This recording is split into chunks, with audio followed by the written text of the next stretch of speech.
so now I have a 482 visa. What else do I need to know? So if you've got yourself a 482 visa, congratulations, well done. It doesn't end there. You need to still understand that there's conditions on your visa and there's certain things that you don't want to do to disadvantage yourself in the future. And there are limitations to the visa.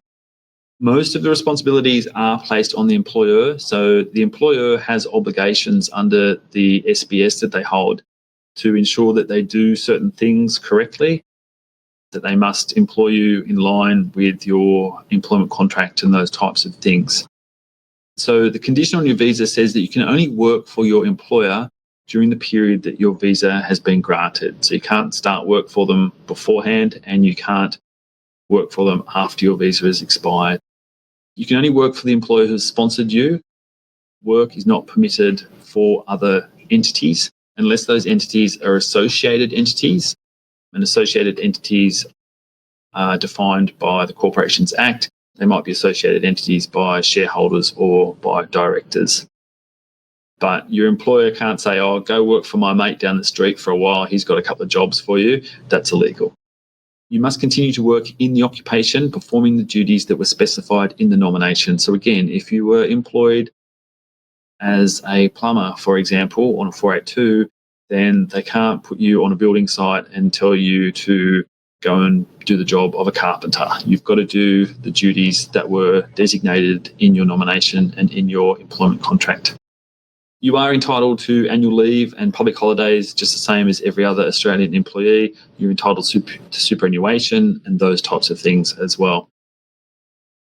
Someone's just put a question in the chat box. Can I work on an ABN and do Uber on the weekends? No, you can't. So if you're employed under a 482 visa, then you're employed directly by the employer and you must only provide services to them. Working through your own ABN as an Uber on the weekend would be in breach of that particular condition. So no, you mustn't do that. You can switch from one employer to another. So if you find a new employer or a new employer finds you and you're headhunted into a new position, then you can switch from one employer to the other. A new nomination needs to take place. So you can't start work with the new employer until that sponsorship has been processed. It's important to note that the 3 years that you need to do in order to qualify for permanent residence through the 186 needs to be with one employer. So if you've been working for one employer for 2.5 years and you're almost coming to your 3 years where you might get sponsorship under 186 and permanent residency, and you then go and change employers, then your 3 years starts all over again. And the final point here is your visa can be cancelled if you stop working for your employer without permission. So as I said, you can take holidays, you can even take long service leave if it's agreed, or even leave without pay in some certain circumstances.